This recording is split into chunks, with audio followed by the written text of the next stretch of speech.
Aşık yüreklerim birleşen günü, toy tutup vısala kavuşan günü.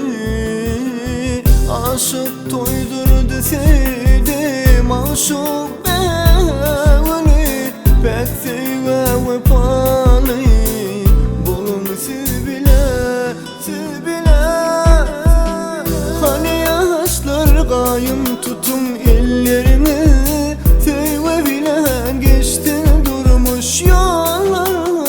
Şanımda aydım coştun dillerimi, sev utansın oyna gelin siz bile. Bile sevsin tapma yeri ulan, sayla seçip taptığınca tevlan. Toydur düğüne ayırmasın be ulan, yaşı olanlar baklı olun siz bile.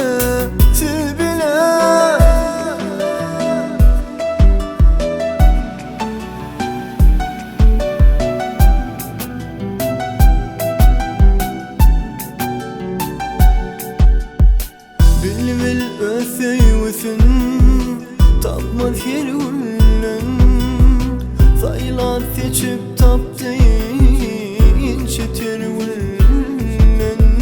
Toydur düğünü ayırmasın be ulan, yaşı olanlar baklı olun siz bile. Yemin asman sevi bilen aylan yar, iki aşık birbirine taylan yar. Arzulap yetilen toymaz toylan yar, bak deryasın boylap yüzüm siz bile. Hani yaşlar kayım tutun ellerimi, sevve bilen geçti durmuş yollar.